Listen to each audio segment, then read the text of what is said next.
Hey everyone, today I'll be reviewing all of the aspect and basic player cards from the Agents of S.H.I.E.L.D.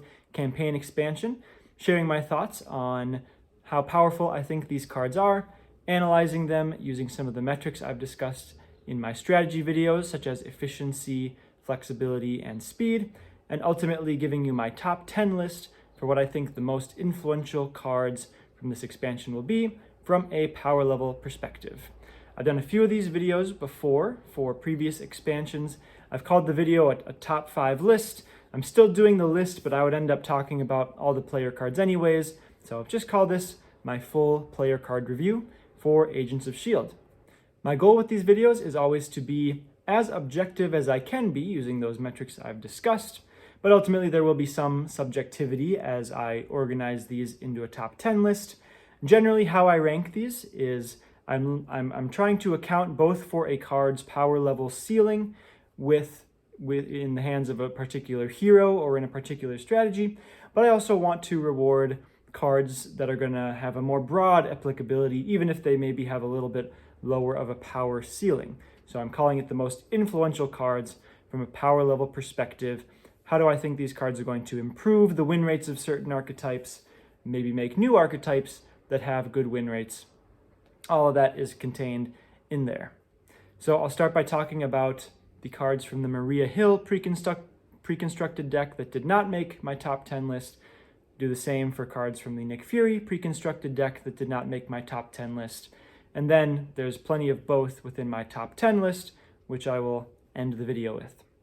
So without further ado, let's jump into cards from the Maria Hill pre-constructed deck that did not make my top 10 list. So we'll start with the allies. First one we've got is Victoria Hand. This is a 3-cost leadership ally with 2 thwart, 1 attack, and 2 health. Shield traded, and a response after Victoria Hand enters play. Ready a shield support. So first check with allies is always their baseline stats. I talk about this quite a bit in my card evaluation video, which I encourage you to check out. So Victoria Hand, 3 cost, 2 thwart, 1 attack, 2 health. So with no other ability, she could thwart once for 2 and then block.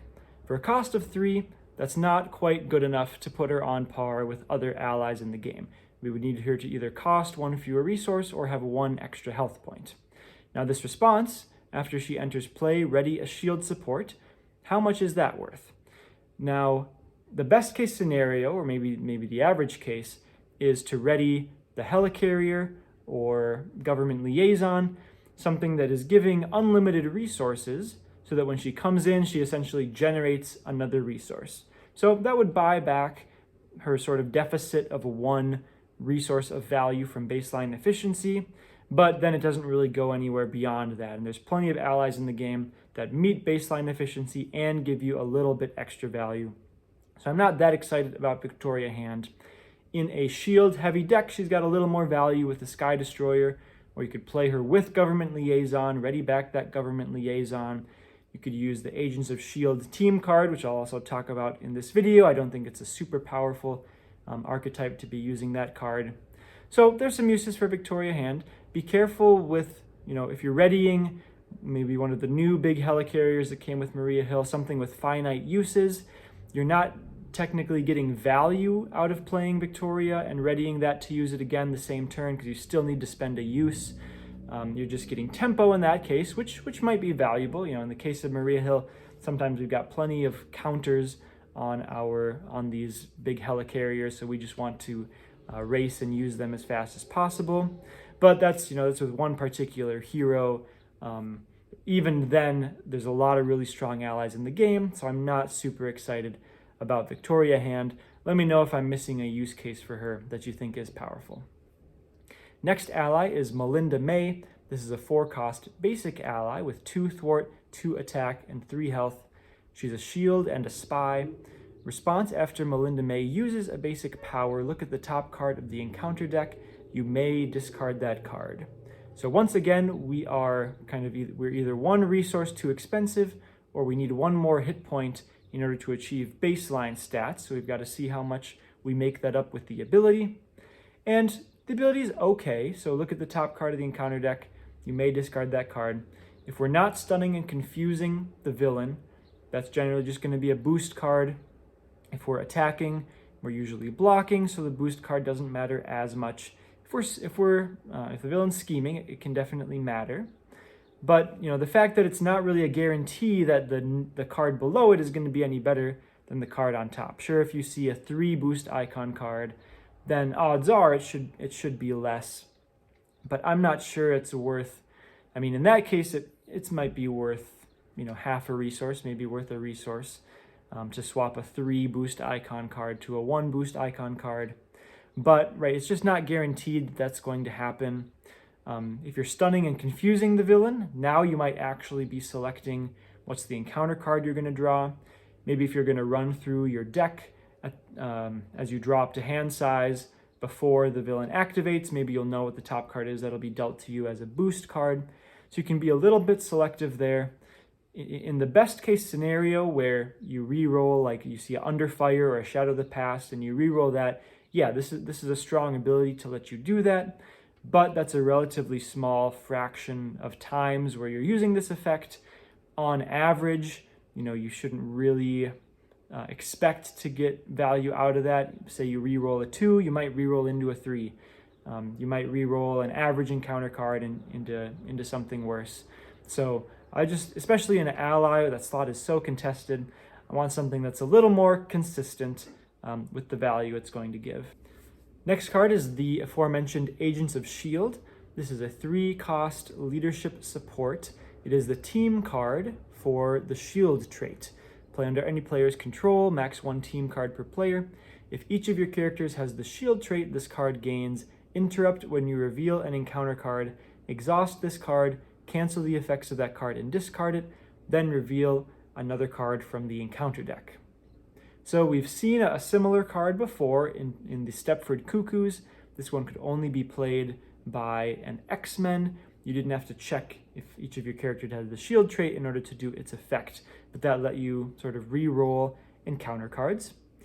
And kind of similar to some of the things I said about Melinda May, the best case scenario for using this effect can be really strong. Say you cancel an Under Fire, re-roll into anything else, you've basically canceled 1 entire encounter card, because Under Fire would have given you 2.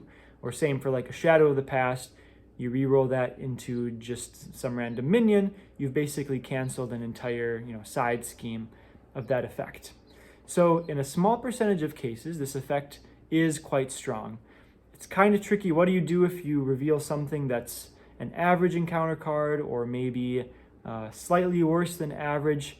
You might re-roll that into something even worse, even if on average you would re-roll it into something better. So it's just a little bit risky of a card to play. The tempo is a little questionable. It's not going to have any immediate impact the turn you play it. So if you've got a board with some minions or side schemes out, it's not really going to help you address that at all. So there's relatively narrow windows where you can actually play this. If you have the luxury to fit in a 3-cost card that's not immediately affecting the board, there's probably lots of 3-cost cards you could be playing that would also have a good impact. Just compare to something like a Helicarrier, right? I think the ceiling per use of Agents of S.H.I.E.L.D. is probably higher than Helicarrier, but how often would you rather just have a guaranteed resource per turn? You might eventually get to cancel that Under Fire, reroll it into something else, but say that's like 4 turns from now. So, it's a bit tricky to justify from a tempo perspective. From a long-term value, it probably earns back its resources just by canceling the worst encounter cards. Obviously, another upside is canceling cards that would just straight up lose you the game, cancel in advance when you're about to scheme out. Very fun. It's always fun to build around a card like this. A bit of a restriction that every character needs to have the S.H.I.E.L.D. trait.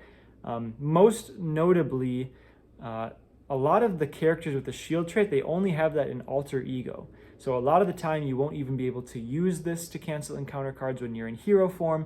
A character like Hawkeye or Black Widow, they got the S.H.I.E.L.D. trait in alter ego, but not in hero form.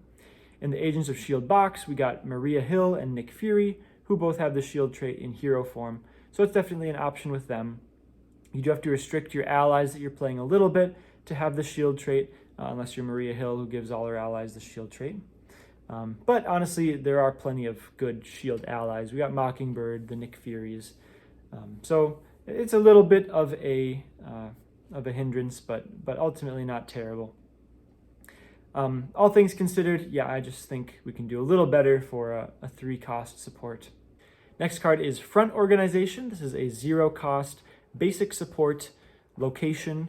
Play under any player's control, max 1 per player. Interrupt when an encounter card effect would discard a card you control. Discard Front Organization instead of discarding that card.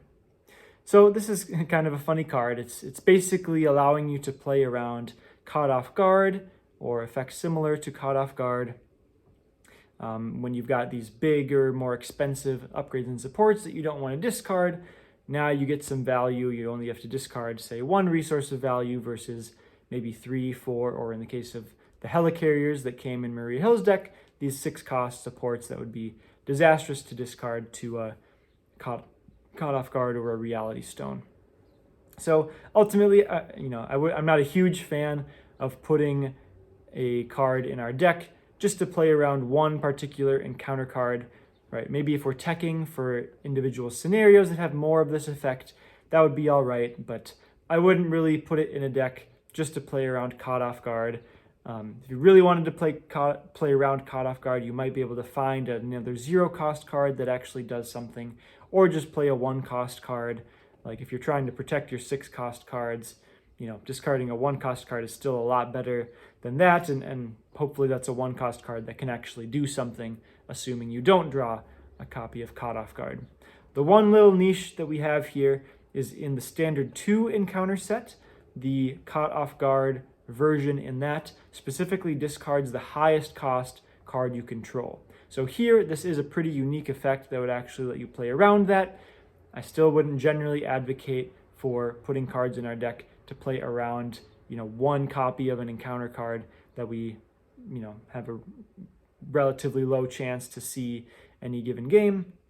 Maybe call it like a 50% chance, I guess. But anyways, yeah, not a huge fan of Front Organization. Makes sense for Maria Hill, some quality of life there when you're just playing the pre-con, but not a card I see myself really ever putting in a constructed deck. Next 2 cards to talk about for Maria Hill. I've got 2 of these 6-cost helicarriers that made it into my top 10 list and 2 that did not. So I'll talk about the first one of these here, which is the Douglas. This is a 6-cost Justice support. Traits are Shield and Vehicle. Uses 3 operation counters. So starts with 3 counters. Action, exhaust the Douglas and remove 1 operation counter from it. Remove 2 threat from each scheme, ignoring any crisis icons in play. So I want to say some things about that will apply to all of these 6-cost helicarriers because they share a lot of the same features. They all cost 6.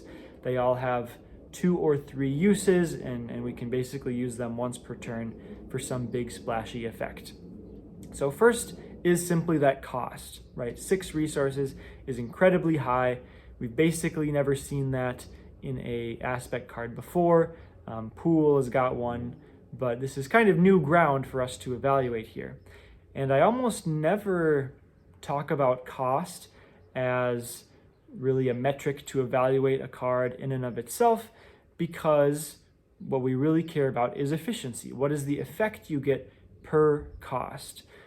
There's nothing like inherently better or worse about a 3-cost card versus a 2-cost card, because we would expect the 3-cost card to have more effect than the 2-cost card. And so when we do the efficiency calculation, that allows us to kind of normalize every card in the game for their cost. So like if we think about the Douglas, costs 7 ER, we use it 3 times, say there's 2 schemes in play every time we use that. So we remove 12 total threat, right? 2 times 2 times 3. 12 total threat for 7 ER.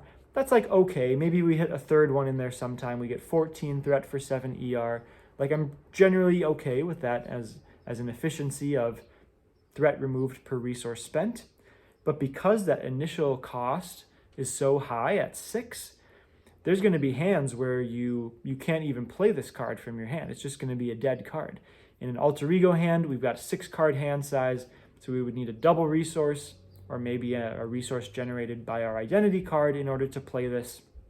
In hero form, we would need an extra double resource or resource on board somehow, because we only have that 5 card hand size.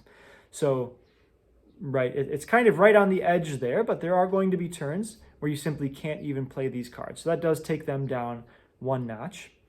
Even if you can play them, it's very likely the only thing you're going to play that turn. Maybe you can play one more 0-cost card, maybe a 1-cost card, but they're pretty negative as well from a tempo perspective. So if you think about the Douglas, if you've got some stuff on board, it can come in. It's only going to remove 2 threat from any given scheme. So if you're trying to clear like a 5-threat side scheme or something with a hazard icon, like this isn't really going to let you do that over a 1-turn window, and that's all you're doing for the turn. So it's really a bit more of a longer value play. Another thing that's true about all of these is they all get a little bit better in multiplayer, where you can flex a bit. Okay, I can make a value turn while you guys handle the tempo for the turn based on the encounter cards that we've drawn, or playing allies to get some blockers ready.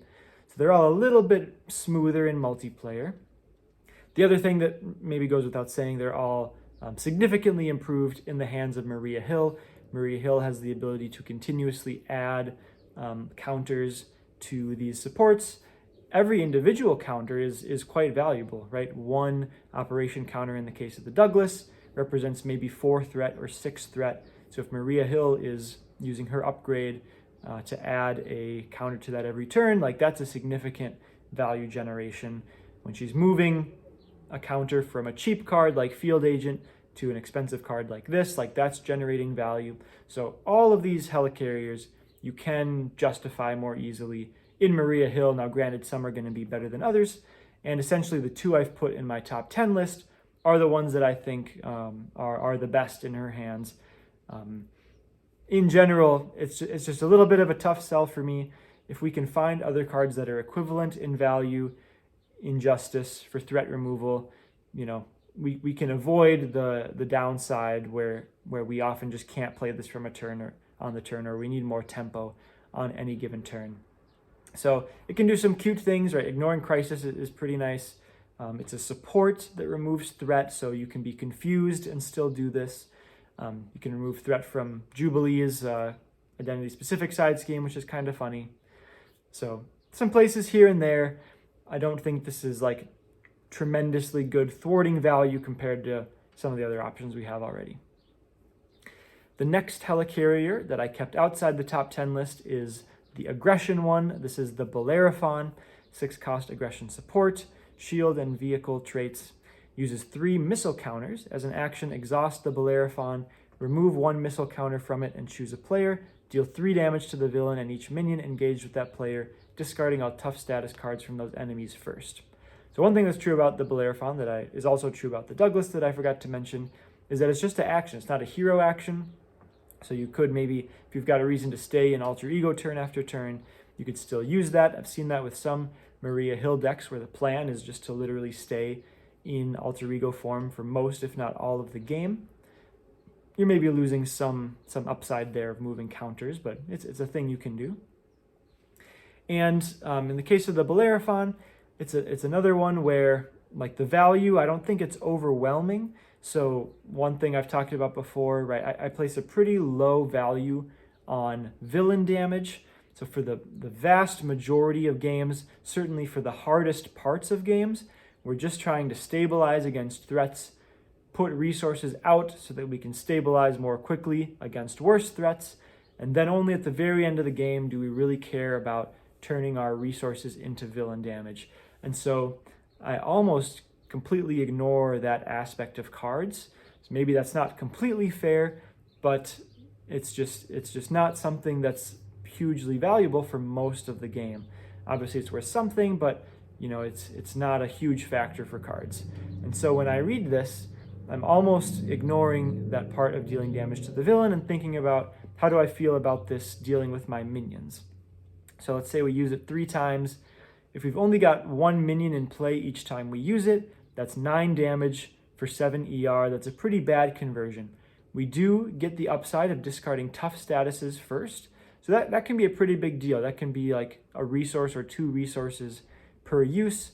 But for 7 ER, I'm hoping to get 14 damage out of that. So we've probably got to discard 2 tough statuses or hit some additional minions, right?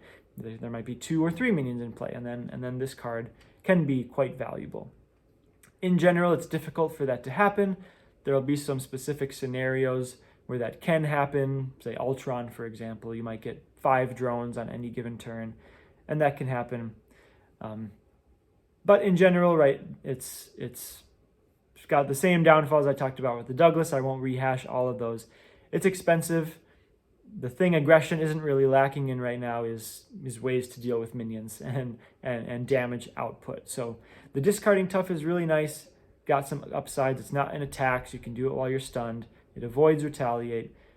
Ultimately, I think that cost is still just, I think, a little bit prohibitive from how easy it's going to be to put that in decks outside of specific circumstances, specific scenarios where you can hit lots of minions, especially maybe tough minions, with each use.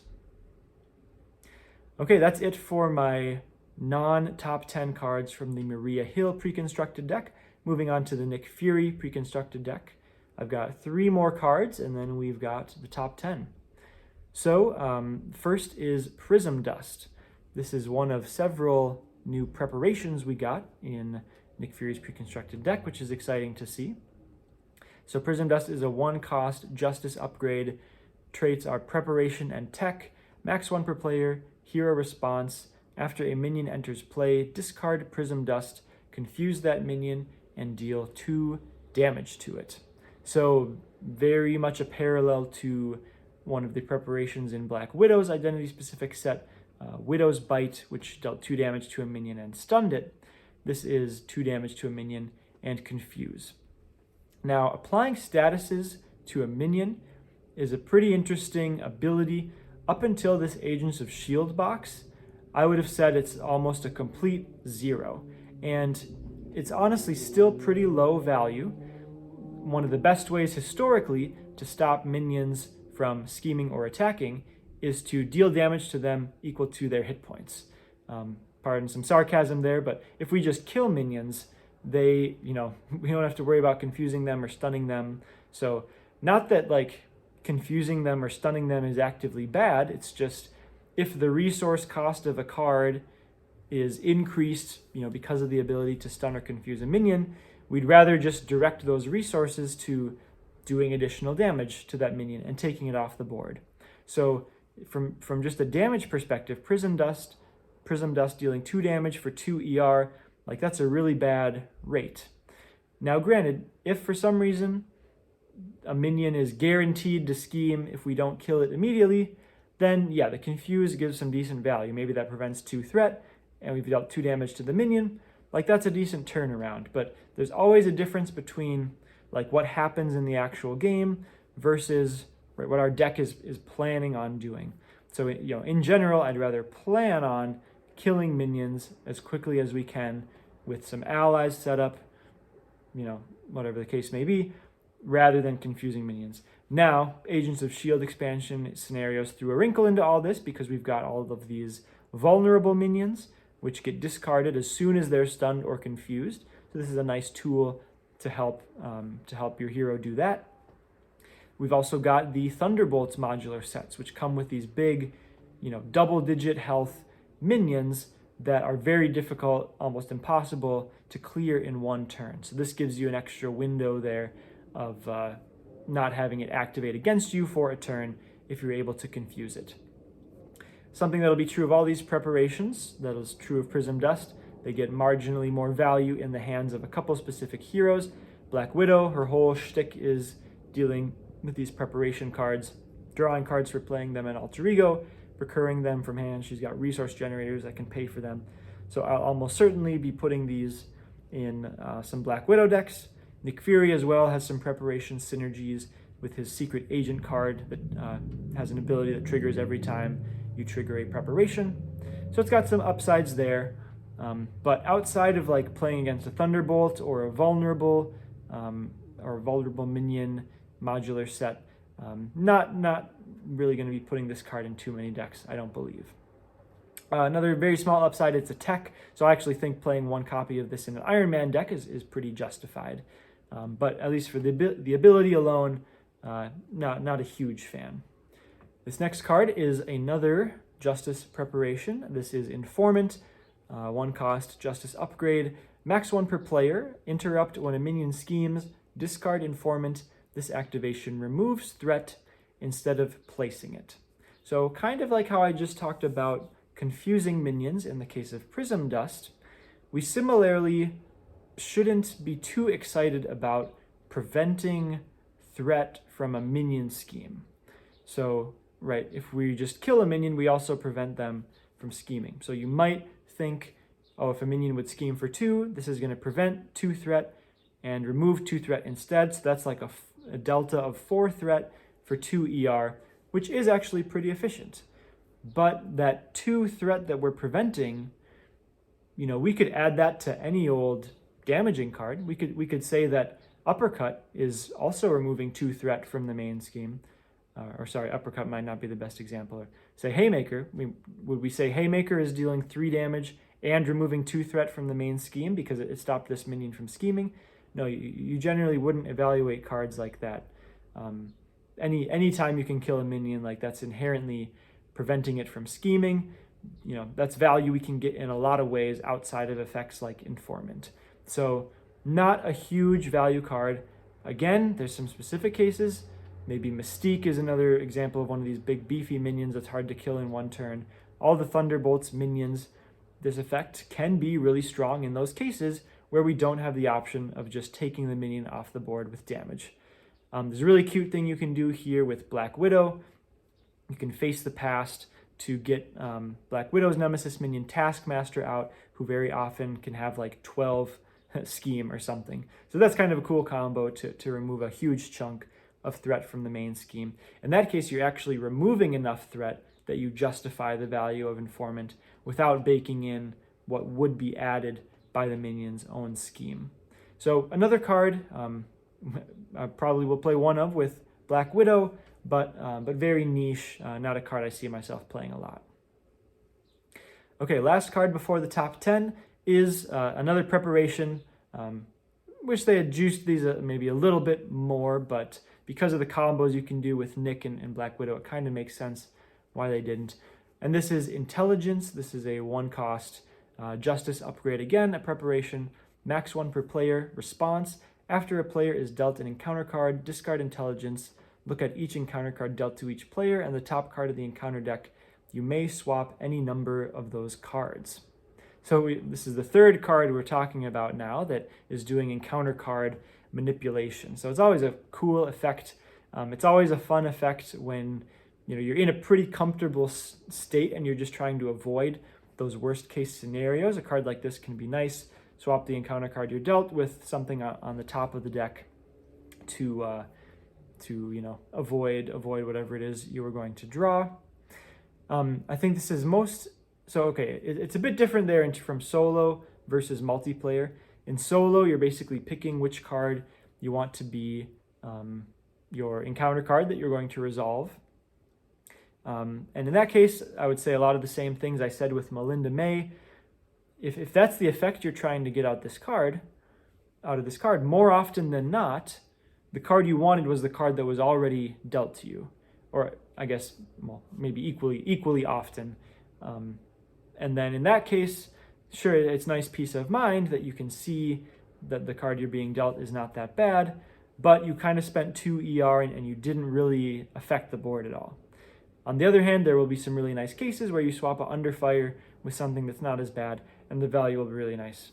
Again, I just would prefer a little more consistency there. We could just spend these resources making us more prepared for the worst encounter cards, for example. In a multiplayer context, it's a bit more interesting. We can shuffle, we get to see a lot more encounter cards that we can shuffle amongst different players. Here in multiplayer, when you think about it, there's not really a ton of encounter cards that care who draws it, right? If it's an advance, that obviously doesn't matter. If it's an assault, anyone can end up defending that. We hopefully are defending most attacks as we're building with power level in mind. If it's a villain upgrade, like that doesn't matter who drew it. If it's a minion, it's going to affect who that minion would activate against, but anyone can kill a minion. If it's a side scheme, anyone can thwart a side scheme. So there's a pretty narrow sliver of encounter cards that actually matter who it gets dealt to. So it's not like this is just an automatic, even in a 4-player game, we're just going to have the perfect villain phase because we can shuffle these cards, as much as we want. It is a little more likely that you're going to swap a pretty bad encounter card for something that's a little bit better on the top of the deck. Like that's a nice little bit of value. But I currently don't think this is a card that I'm going to be prioritizing that much.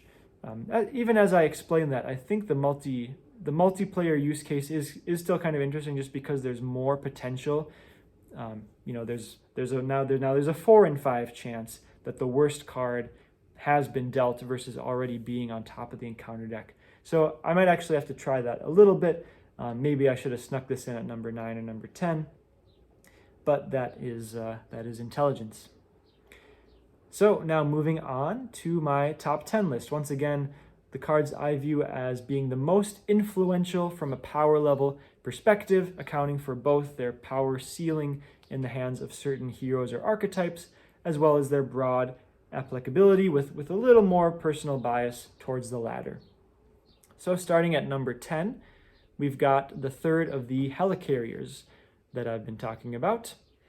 We've got the Circe. This is the leadership helicarrier, 6 cost support, uses 2 deploy counters. Action, exhaust the Circe, remove 1 deploy counter from it, and choose a player. That player puts an ally into play from their hand.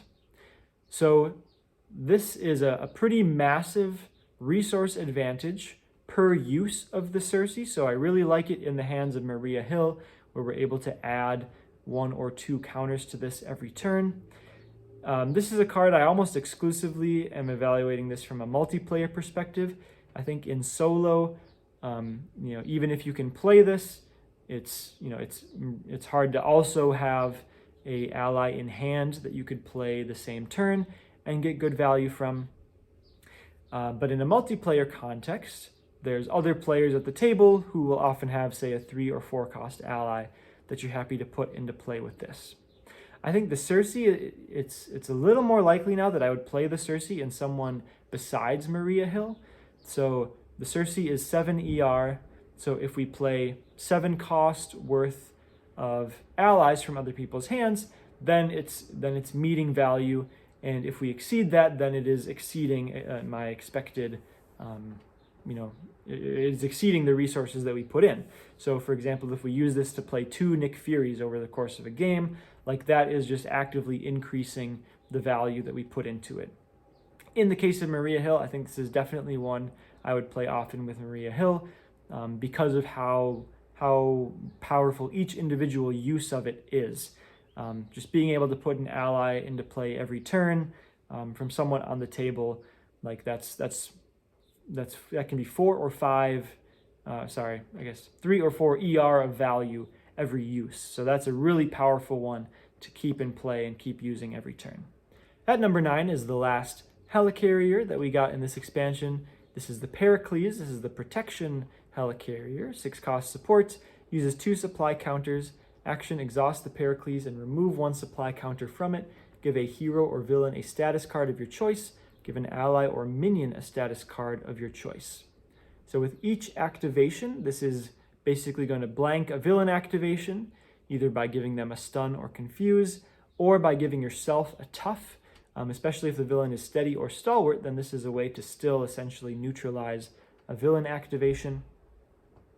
Applying a status to an ally or minion is a bit more varied in why you might want to do that. I think in general, I've been giving lots of allies a tough status, because then that will eventually block another villain activation. It's obviously ridiculous against vulnerable minions, being able to just discard a minion with a stun or confused status. I've talked a bit in this video already about stunning and confusing minions, which I'm not a huge fan of, but there's Thunderbolt minions that this is strong against. So there's always going to be some opportunity for value there. Again, outside of Maria Hill, I'm not crazy about this card. It actually gets a value that I like. It's ultimately going to stop 4 villain activations for a cost of 7 ER. Usually say about 2 ER to stop 1 villain activation. So that's pretty fair, but the same downsides of costing 6, not doing anything from a tempo perspective. Now this is the one that really goes crazy in the hands of Maria Hill, and there's been a lot of buzz about this card. You might be a little surprised it's only at 9, but really I think all this value is only coming from Maria Hill. And this is like, I mean, each individual use of the Pericles stops 2 villain activations. So it's like, that's like 4 ER of value per use. Maria Hill adding counters every turn. Absolutely tremendous value, completely locking down a villain, discarding vulnerable minions just as much as you want. So really incredible in the hands of Maria Hill, but I've only put it at number 9 just because I don't think I'll be playing it a ton outside of Maria Hill. At number 8, I've got Super Spies, a 0-cost basic event. This is the team-up card of Maria Hill and Nick Fury, max 1 per deck. Hero action, place a total of 3 all-purpose counters and or threat tokens on shield supports and or suit form upgrades. In a very early draft of this top 10 list, I actually put this card at number 1. I think you can easily make a case that this is the most powerful card that came in this expansion, but it is pretty restrictive in the use case of it. So I moved it to number 8 because you do need this specific circumstance of playing Maria Hill and Nick Fury together in a multiplayer game. You can always play team up cards just by running the hero as well, because they each have the other character as their identity specific ally, but that makes it a little bit less consistent that you can play it when you've got that ally out. But the effect you get is completely ridiculous. So for 1 ER, placing 3 all-purpose counters on a helicarrier for Maria Hill, perhaps the Iliad, that can turn 1 ER into like 15 damage or 12 threat, just completely ridiculous. Or put it on the Pericles, stop 6 villain activations for 1 ER. Like absolutely ridiculous like value. Now the tempo with these supports is usually you're only using them once per turn, so maybe you don't end up adding too much in the way of tempo, but I mean the value is still just incredible. Putting 3 threat tokens on Nick Fury's suit is a very good use of 1 ER as well. You might turn that into 3 resources with the watch, or into 3 damage with the ability that's on the suit. That's a fair exchange for 1 resource. Not quite as broken as adding 3 all-purpose counters to a shield support, but still solid. So this is probably the best team-up card we have in the game, especially because Maria Hill and Nick Fury have that same name on the alter ego and hero side. So whoever played this has to be in hero form because it's a hero action, but the other character can be in alter ego form, and you can still play this card because they have the same name on both halves. So auto include best card in your deck, but only in the circumstance where you're playing Maria Hill and Nick Fury together at the same table. So I've kept it only at number 8. Moving on to number 7, I've got Slingshots. This is a 3-cost leadership ally, 2 thwart, 2 attack, 3 health. So right away passes baseline efficiency. She's got the shield trait and the spy trait. As an action, spend an energy resource. Put Slingshot into play from your hand under any player's control. At the end of the phase, if Slingshot is still in play, return her to your hand. So this is not like actively generating value above the baseline efficiency, but this is granting a lot of flexibility to any given turn. So you can either pay the full cost to play the Slingshot ally and have her stick around, or you can pay 1 resource to put her into play. Now it kind of looks like 2 ER because you've got to spend a resource and put her from hand into play, but she comes back to your hand at the end of the phase. So it's kind of like, so it's only a net cost of 1 ER. And note that this is at the end of the phase, so after you've drawn up to your hand size, so it's not like she prevents you from drawing a card from your deck. Anyways, it's truly just a 1 ER net investment to get her out for 1 turn. And 1 ER to thwart for 2 or attack for 2. That's very solid. That's exactly what I want from a conversion standpoint of resources into thwarting or attack. So I really like the flexibility there. There's a lot of combo potential as well. So if we've got a command team, we can use her an additional time while she comes out before she bounces back to hand, obviously healing her hit points. So we've got that second hit point to use with something like command team or a get ready. So I just really like the flexibility here, being able to play the full cost or just convert a single resource into 2 thwart or 2 attack. You can even put her under any player's control if you're full up on allies, so she even has a bit less of the usual opportunity cost of other allies being played in our deck. So just a nice little ally that I think can go in basically any deck. Just a good flexible ally. Next at number 6, I've got another ally, which is Nick Fury Sr. This is a 4-cost basic ally with 2 thwart, 2 attack, and 3 health. Traits are Shield and Soldier. Forced response: after Nick Fury Sr. enters play, choose 1. Remove 3 threat from a scheme, draw 2 cards, or give a Shield character a tough status card. At the end of the round, if Nick Fury Sr. is still in play, discard him.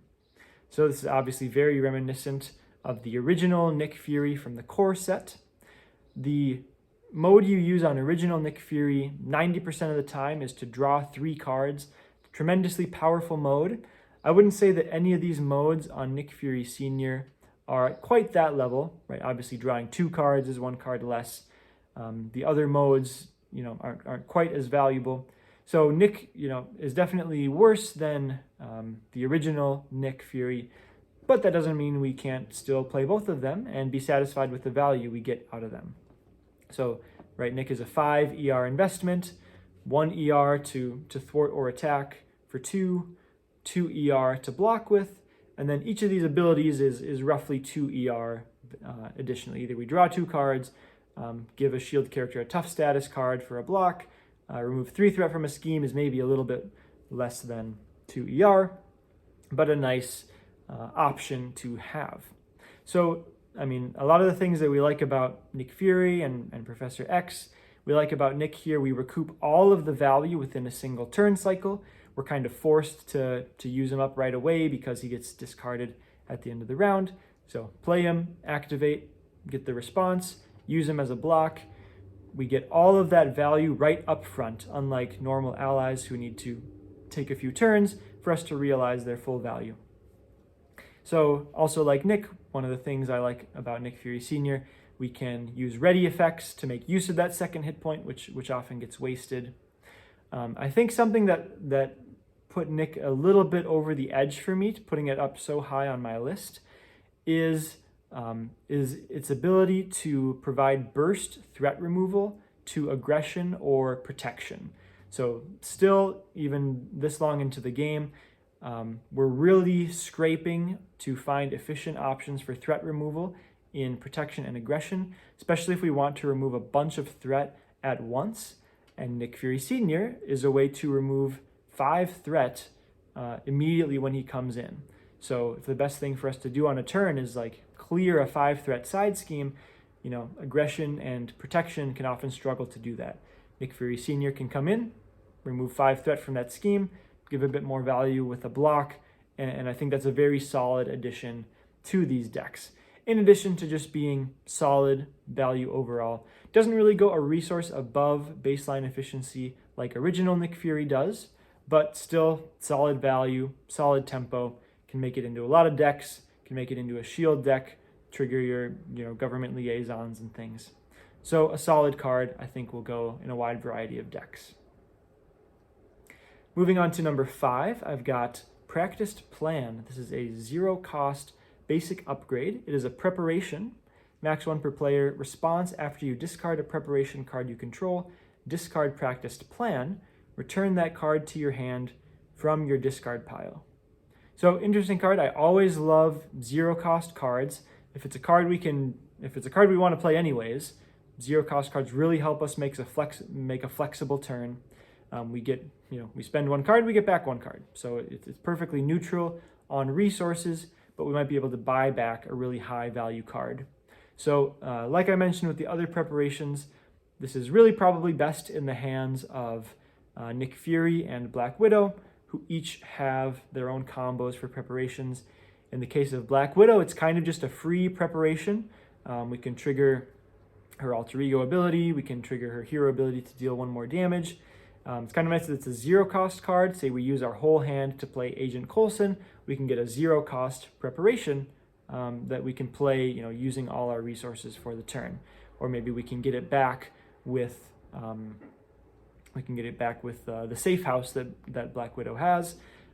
It's filling a really unique role in these preparation decks, being 0 cost, where it's really easy to fit it in to a variety of turns.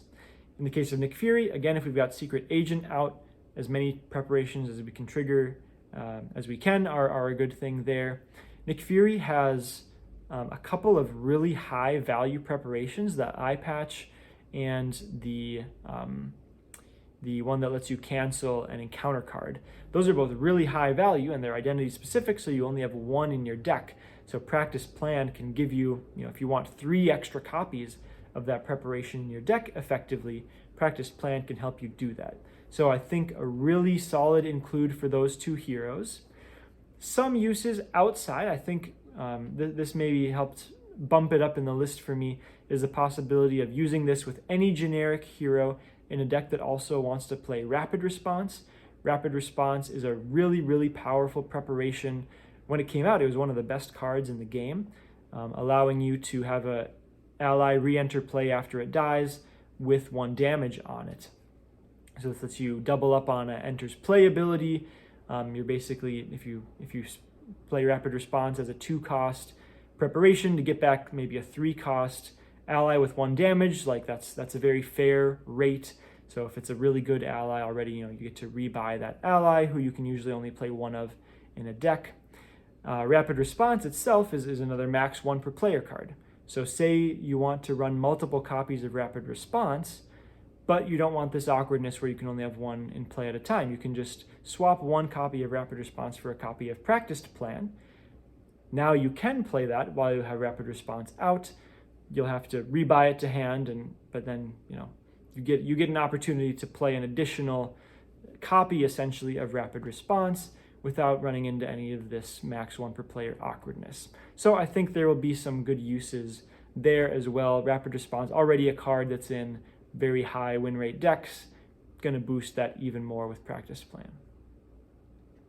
Moving on to number 4, we've got the last ally in my list. It's weird to even think of this as an ally, though. We'll see why here. This is Grant Ward, a 0-cost basic ally with 2 thwart, 2 attack, 3 health, shield and spy traits. Very important line of text here. Grant Ward cannot defend. And then a forced response. After you reveal a treachery, you may spend a mental resource. If you do not, take damage equal to Grant Ward's attack and remove Grant Ward from the game. So my baseline efficiency test is, Grant blows that out of the water here. 0 cost, 2 thwart, 2 attack, 3 hit points. Right, we would expect a cost of 3 for those stats, but this line of text, Grant Ward cannot defend, really sort of twists that because we can't use that last hit point to very efficiently block a villain attack.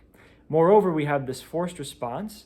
After we reveal a treachery, we may spend this mental resource, and if we don't, he has to leave play and we take damage equal to his attack. So this is still a very powerful card though. So if we never draw a treachery, we pay 1 ER and we get 6 thwart or 6 attack or some combination thereof, which is just ridiculous efficiency, extremely good. The turn we play Grant, we spend 1 resource, we thwart or attack for 2. Like that's already totally fine. If we had an event that was 1 cost, thwart for 2 or attack for 2, like that would be an auto include in like every single deck, especially if that was a basic card. That would be a phenomenal card. So say we do that, we get value we like already. Now it comes to the villain phase, and the encounter card we reveal is a treachery. Now we get this option basically to invest 1 more resource to get another thwart for 2 or attack for 2 from Grant Ward staying in play. And that's another fair exchange, spending 1 resource to get another ability to thwart for 2 or attack for 2. And then 1 more turn, we can do the same exact thing. Spend a resource to let Grant use his 3rd point of health, thwarting for 2 or attacking for 2. So even if we reveal a treachery every turn, and we've got a mental resource to spend, granted, we might not have a mental resource, but like every time we do that, it's still a very fair conversion of resources into value. So it's very fair even in the worst case scenario, and the upside of not drawing a treachery is tremendous. So I really, really like Grant just from that perspective. There's a lot of build around stuff we can do with him. If we don't want to risk him leaving play and dealing us some damage, we can burn through his uses faster with ready effects like Command Team or Get Ready. Again, just because we get so much value, if we're spending 1 resource to get 6 thwart or 6 attack, like we can do some inefficiencies to speed up the tempo here and avoid removing Grant from our deck. So we can use these Command Teams and Get Readies to help make him activate to clear out before we suffer that negative effect. We can also use stuff like You Got This or Noble Sacrifice, cards that I really didn't like when I talked about them in my Magneto Hero Pack review, because that cost of discarding an ally is so huge. It's the opportunity cost of not being able to block with them. But in Grant's case, he can't do that anyways. We get value we're happy with immediately from just a single turn of him being in play. We don't want to risk taking damage from that effect. Noble Sacrifice and You Got This. These are, if we completely ignored the downside of discarding ally from play, these are very efficient cards. So these combo really well with Grant Ward. I think we can make a really powerful deck built around that. Last Stand is kind of a similar card. Forces an ally to be discarded after we use it, but it gives them a boost of 3 attack. So a very efficient exchange there, except for the fact you have to discard an ally. But with Grant, I just don't really think we care because of how much efficiency he brings just from a single activation after we spend 1 ER from him. So really interesting card, really exciting card to build around, and not just like in a fun see what I can do combo way, like a legitimately powerful upside and not a bad baseline at all if we play him fairly. Ironically, I think he's going to be quite a bit worse in my heroic games. We'll see if he makes it on the table there because we reveal 2 encounter cards per turn. So we're much more likely to see a treachery, especially if we see a treachery as that first card. It's a risk to spend that resource to keep him in play. What if the second card is also a treachery? And the same can be said for turns where you're drawing through your player deck and getting dealt an extra encounter card. So be mindful of those kinds of situations, but Grant Ward, very powerful card. Moving on to number 3, we've got Organizational Support. So this is a leadership resource card. As an interrupt, when you spend this card, exhaust up to 3 allies and or supports you control that share a trait with your identity. Generate the printed resources on each card exhausted this way. So I want to talk about sort of the floor of this card as well as the ceiling of this card. So, I guess the literal floor is just getting a single resource out of this, which obviously doesn't differentiate it from any other card in the game. But basically, I think I like that, the realistic floor of this card is exhausting 1 ally that shares a trait with your identity to turn this into a double resource. Right, when you exhaust an ally, you're not spending any uses, you're not dealing it any damage, so it's kind of free from a value perspective, maybe a little negative from a tempo perspective, but it gives you a double resource that can be paid for anything. It can be paid for identity-specific cards, it can be paid for basic cards, leadership cards. That's the knock against these power of resource cards, power of leadership, the power in all of us, cards that get played in tons and tons of decks, even though they can only play for maybe a quarter of the cards in that deck. Something like Organizational Support can pay for anything. It does require this little bit of setup. So getting an ally out, I understand that that's not free, But now we also have this massive sealing of a card, where depending on what our hand really wants to do, we've got the option of exhausting maybe 2 allies or maybe 3 allies or supports to generate up to 4 resources with this card. And that's really unprecedented in the resource cards we have in the game. I guess Band Together is kind of similar, being able to generate 3 resources if we've got 3 allies in play, and also not needing to spend them for the turn. So honestly, maybe I should have deranked this a little bit because of that comparison to Band Together, which just occurred to me. But those exhausting those allies, it's still positive from a value perspective. It's kind of similar to strength in numbers in that way, actually. You're using the ally to extract a resource from it without actually burning through its uses. So you can exhaust supports for this as well. It's a little bit harder to do that because in general, supports get some use from exhausting themselves.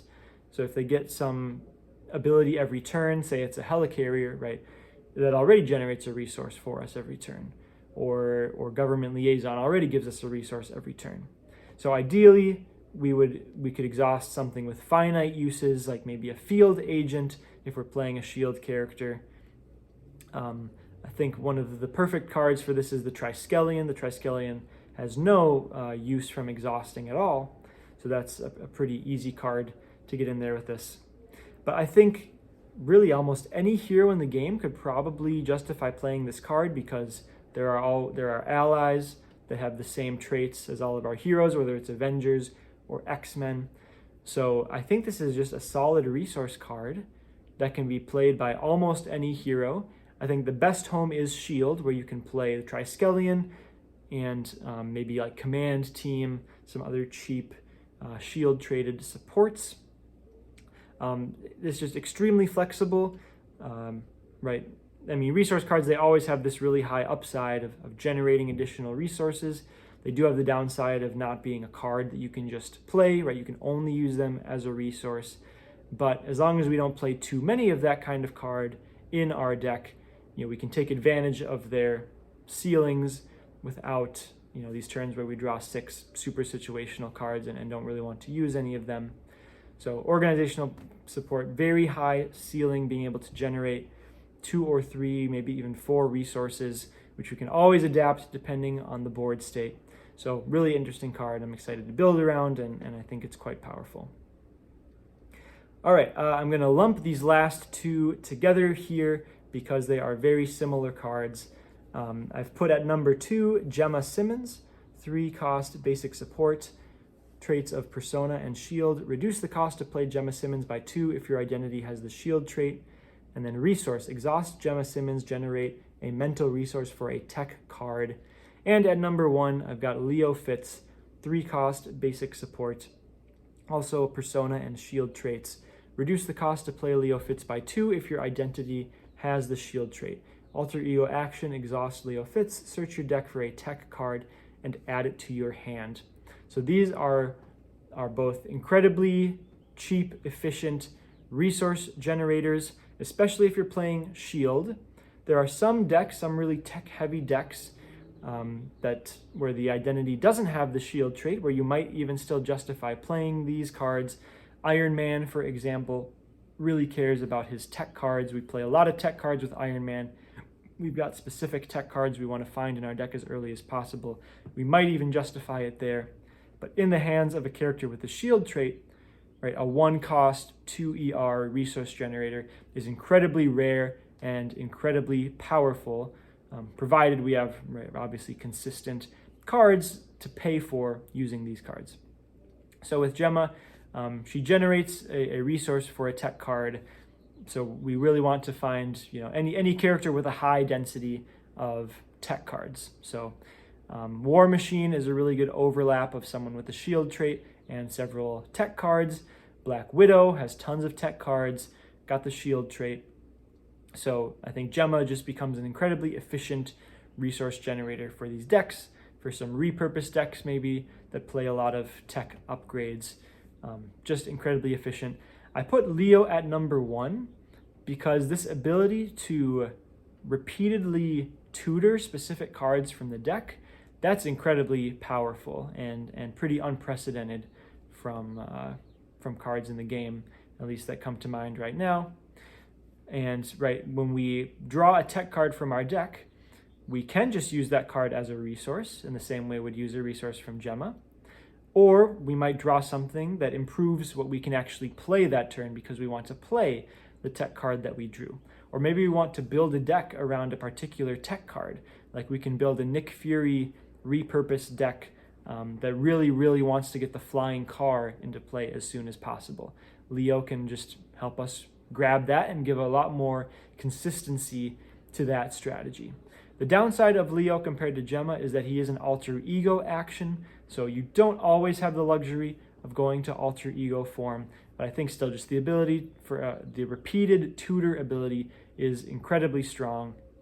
So that's why I have put Leo Fitz at number 1 in my top 10 most influential cards from a power level perspective, with Gemma Simmons very close behind. These are cards, it's just going to impact a lot of decks. Any character that wants to play a tech deck could maybe justify playing these cards. There's kind of a middle tier of heroes with lots of tech cards but don't have the shield trait that are still decently happy to play these cards. And then there's maybe like 3 or 4 heroes with lots of tech cards. They have the shield trait, and these cards are going to be some of the best cards in those decks. Maybe create a new archetype for them with a really high win rate, or improve win rates they already had. So really, really powerful cards. I do have one game on my channel already playing these cards in a War Machine leadership deck that was really fun. That was against the Hela scenario on heroic difficulty, so go check that out if you want to see these powerful cards in action. So with that, I will conclude my Agents of S.H.I.E.L.D. Player card review. So just talking about the new cards, there's a handful of reprints, and they seem to have disappeared. Oh, okay, here they are in my notes. I'll talk about these briefly, sure. If you've played with these cards before, you may have some opinion on them already, but if you're newer to the game and wanting to consider buying this pack, I'll just breeze through these here. We've got Agent Coulson. This is a 3-cost Justice ally, 2 thwart, 1 attack. After Agent Coulson enters play, search your deck and discard pile for a preparation card and add it to your hand. Shuffle your deck. So classic example of meets baseline efficiency plus gives you 1 card of value in getting a preparation, even if you just use it as a resource. Being able to tutor a card specifically from your deck, incredibly strong. Agent Coulson, one of the best Justice allies in the game. Great to see a reprint. Obviously works very well with heroes focused around preparations. Quake is a 2-cost Justice ally, 1 thwart, 2 attack, 2 health. Response: after a minion schemes, exhaust Quake, deal 2 damage to that minion. So Quake, staple Justice ally, 2 health, can come down, activate, block right away in a single turn cycle. A little bit of upside from that ability, not a huge factor in the card, but obviously better to have it than not. Quake, very solid card. Global Logistics, this is a 0-cost Justice event. Action: exhaust 1 shield card you control. Look at the top 4 cards of a player deck or the encounter deck. Discard any number of those and put the others on the top and or bottom of that deck in any order. Lots of encounter deck manipulation in this set. And a pretty decent one, actually. Looking at 4 cards from the encounter deck, that's kind of a lot of selection, especially in a solo game where that could very well be 2 turns worth of encounters and boost cards. Again, hopefully we can exhaust some shield cards like an ally or maybe the Triskelion. Ignore the multiple aspects going on there in order to get value there. So this is a pretty nice card for those shield archetypes as well. Definitely fits in the pre-constructed decks, Maria Hill's pre-constructed deck specifically. Then we've got Command Team, 2-cost, leadership, support. Uses 3 command counters, action, exhaust Command Team, remove 1 command counter from it to ready an ally. So I talked about ally readying quite a bit in one of my strategy videos. Got to be mindful that it doesn't really add value because it just lets us burn through our allies' finite uses faster. It's not like allies are just a free once per turn and this gives us an extra use. But it does give us good tempo. There are niche cases where it does add value in the case of the allies that get discarded at the end of the round, like Professor X or Nick Fury. So Command Team, it's got a specific role in some of these archetypes, not a card you're just going to add to any old deck and expect it to juice it up a bit. It needs some combos to work. Great reprint here next. Under Surveillance, 2-cost Justice Upgrade attached to the main scheme, max 1 per scheme. Increase the target threat value of attached scheme by 4. Good argument to make. This is the most influential solo card in the game. Being able to put this on the main scheme and prevent you from scheming out, even if you've confused the villain, even if you've got no threat on the main scheme. Often these thresholds are low enough where you can lose in a single encounter, in a single villain phase. So Under Surveillance, extremely powerful card. Definitely one that makes it nice picking up this pack if you weren't able to grab the original pack that Under Surveillance came in, which looks like was Thor. And lastly, Sky Destroyer, a card that's central to the S.H.I.E.L.D. archetype. 3-cost basic support. After you play a S.H.I.E.L.D. card, exhaust Sky Destroyer, deal 2 damage to an enemy. Notably, you can exhaust the Sky Destroyer itself after you play it because of how the timing windows work out. Really fun card, pretty powerful, especially because you get a little bit of tempo right away in a very S.H.I.E.L.D. heavy deck, which is very easy to do with Helicarrier, Government Liaison, plenty of good S.H.I.E.L.D. allies. This can be a very powerful card, giving you a steady churn of damage. Okay, now I'm actually at the end of this player card review. We talked about all the new cards, plus those handful of reprints. Let me know if I missed any powerful use cases of some of the cards I talked about. And if you've used any of these cards to good effect. My top 10 list, I mean, it's subjective. I won't fight you too hard if you think I should have shuffled things around there. But if I just completely missed a powerful use case for a card, feel free to let me know about it in the comments. And I love learning from you guys as well. So thanks for watching. Hope you're enjoying Agents of S.H.I.E.L.D. if you've already bought it. If you haven't already, I think it's a great set. It's got a lot of strong cards. It's a very good, well-contained box. The scenarios in it, the heroes in it are all very fun. So definitely a good purchase, but lots of juice here. Lots of new toys for old heroes and lots of interesting archetypes that the player cards support. So very good box. Thanks for watching, and we'll catch you in the next one.